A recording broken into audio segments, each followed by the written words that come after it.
Mon podcast IMO. Bienvenue dans ce nouvel épisode de mon podcast IMO. Aujourd'hui, nous recevons Eric Ephraim Balsi, le directeur général de Claisance. Bonjour Monsieur Balsi. Bonjour. Claisance, en quelques mots, c'est une filiale d'Action Logement, c'est un bailleur social. Vous pouvez peut-être le présenter de manière un petit peu plus détaillée que moi. Oui, c'est ça. Claisance, c'est la fusion de trois sociétés picardes, filiales d'Action Logement, initialement dans l'ex-Picardie. On représente à peu près 50 000 logements, plus de 700 collaborateurs. On construit à peu près 3 000 logements par an et on réhabilite, très important aussi, près de 2 000 logements par an. C'est justement sur le thème de la réhabilitation que nous allons discuter avec vous aujourd'hui pour mon podcast IMO.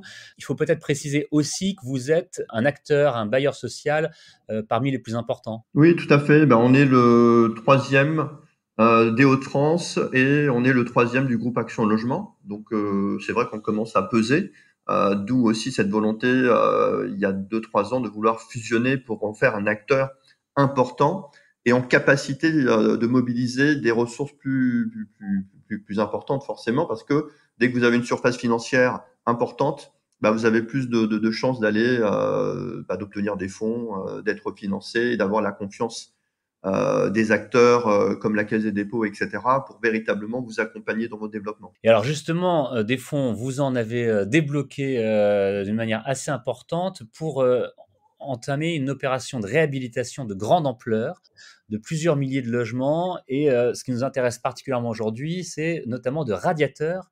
Vous allez changer 32 000 radiateurs électriques dans des logements. Exactement. Alors, ce qui est magique, on parlait de fonds, mais en fait, dans cette opération, Claisance ne débourse pas 1 euro. On est financé par le dispositif C2E, certificat d'économie d'énergie, puisqu'il y a un dispositif que l'État a mis en place, où en fait on a les obligés entre guillemets, et EDF, etc., qui financent lorsque des particuliers ou des entreprises réalisent des travaux qui permettent de faire des économies d'énergie. Et nous, on est vraiment dans ce cadre-là. Et donc, on a effectivement, on va remplacer 32 000 dans 32 000 de nos logements, 32 000 radiateurs électriques. Vous remplacez quoi exactement? C'est ce qu'on appelle communément dans le grand public les fameux grille-pains des années 70? Oui, c'est ça. Ouais, c'est ça. C'est donc ces fameux grille-pains des années 70. Quand on voit les produits, le produit en question, alors le groupe Noireau vous en parlera mieux que moi, mais on est sur des installations et une technologie que même moi je n'ai pas chez moi. Donc sur des choses très très très qualitatives, intelligents, qui vont pas chauffer le mur par exemple, mais qui vont diffuser intelligemment la chaleur pour optimiser donc le confort thermique et les économies d'énergie derrière. Oui, puis ce sont des appareils qui, par exemple, quand vous disiez qu'ils sont intelligents, qui détectent en quelques secondes l'ouverture d'une fenêtre pour se mettre en pause, etc., etc. Mais vous avez raison,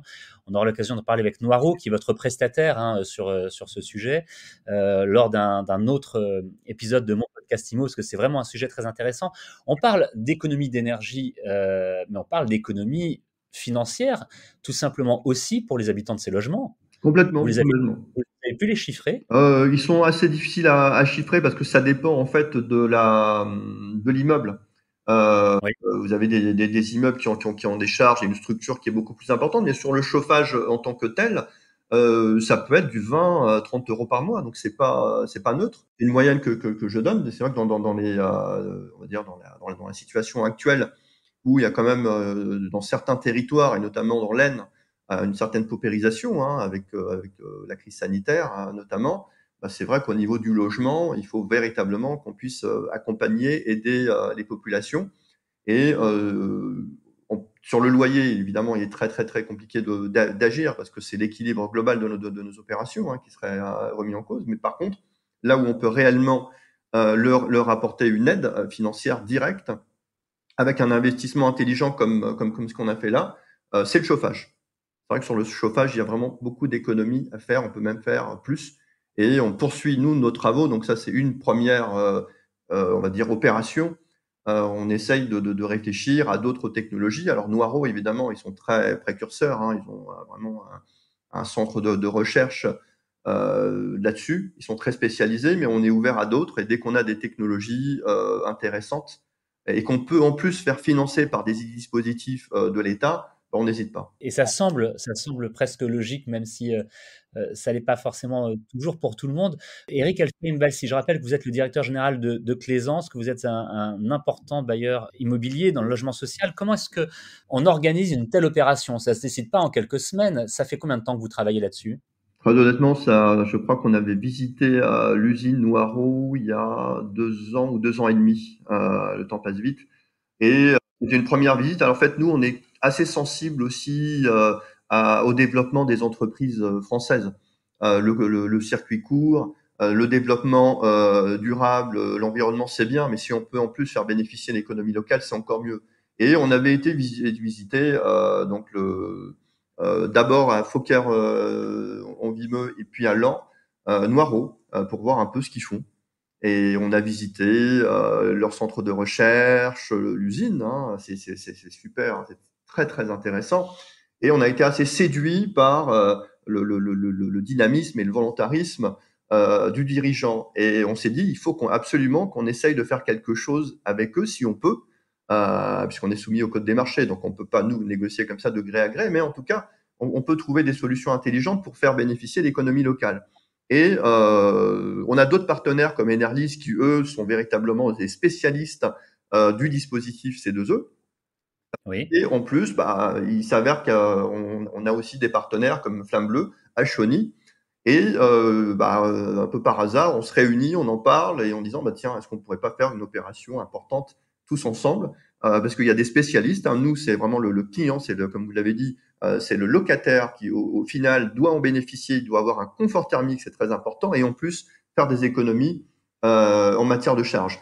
On a une belle entreprise française qui, en plus, exporte à l'étranger. Je crois que c'est soit à peu près 30% de leur chiffre d'affaires. On a de superbes entreprises locales. Et puis, Enerlis, pareil, une entreprise française et dynamique. On s'est réunis. Et puis, c'est vrai qu'à quatre, hein, on a eu cette idée.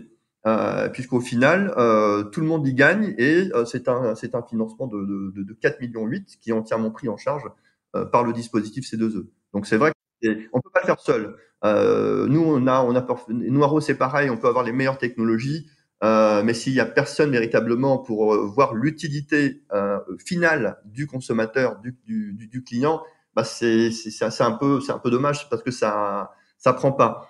Nous, c'est pareil, à un moment, 4 millions 8, enfin, ou 5 millions, c'est pas facile comme ça dans les temps où, voilà, au niveau du logement social, tout n'est pas forcément très, très simple, de débourser et d'investir plus de 32 000 radiateurs, les remplacer comme ça, c'est pas forcément une opération simple non plus. Il faut les installer derrière, hein, parce que avec la crise sanitaire, les interventions dans les logements, etc. Voilà, il y a quand même des mesures barrières à mettre en place. Il faut avoir des gens de confiance pour le faire. C'est un patrimoine qui est diffus, hein, c'est pas simplement dans un bâtiment, c'est très très diffus. Donc une fois qu'on a trouvé les acteurs de confiance, c'est pour ça que nous on parle de partenaires. Ouais. Dès qu'on a trouvé ce partenariat, on s'est dit on y va. Et ça a mis 2 ans, 2 ans et demi pour pouvoir mettre en place un tel partenariat.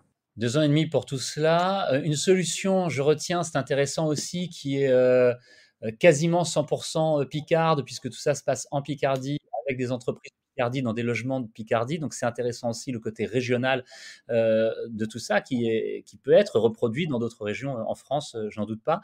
Et puis alors maintenant, 2 ans, 2 ans et demi, 3 ans aussi pour aller mener ce projet à bien, pour aller au bout de ce projet. Oui, oui. Mais ça se fera assez rapidement, par contre, au niveau de l'installation. L'installation se fera assez rapidement. Maintenant qu'on est dans une dynamique d'innovation, en fait, on a quelque part les équipes qui sont sensibilisées à l'innovation. Et donc, systématiquement, dès qu'on commence à rencontrer des partenaires, on essaye de voir avec eux comment trouver d'autres idées. Là, on est en train de réfléchir sur la construction bois et pas seulement des maisons, mais on aimerait bien aussi faire du petit collectif, par exemple. Enfin, voilà, dans cet objectif de production verte, d'économie d'énergie, ça va avec. Hein. C'est vrai qu'il faut protéger l'environnement et en même temps, si en parallèle on fait faire des économies d'énergie ou autre, on n'hésite pas. Et donc, voilà, l'idée de Claisance, c'est vraiment d'être précurseur, c'est d'être innovant et sortir un peu des schémas classiques. Donc, j'espère que on n'attendra pas 2 ans et demi ou 3 ans pour avoir d'autres idées. On en a déjà pas mal qui sont en cours. J'espère que vous en entendrez parler bientôt. Et puis, nous en parlerons évidemment dans un prochain numéro de mon podcast IMO. Nous allons suivre tout cela de très près. Merci beaucoup, Eric Ephraim Balsi, d'avoir répondu à nos questions aujourd'hui. Je rappelle que vous êtes directeur général de Claisance et que vous répondiez à nos questions à propos de ce grand projet de réhabilitation de 32 000 logements, de 32 000 radiateurs électriques dans des logements sociaux dans les Hauts-de-France, en Picardie exactement. Merci, passez une bonne journée. C'est moi qui vous remercie. Et vous aussi, merci de nous écouter. Merci de vous abonner à mon podcast IMO. Il est disponible sur toutes les plateformes de podcast. N'hésitez pas à laisser des étoiles et des commentaires. Cela nous sert toujours, cela nous est toujours utile. Et puis à faire connaître mon podcast IMO autour de vous. À bientôt pour un nouvel épisode. Mon podcast IMO. Mon podcast IMO.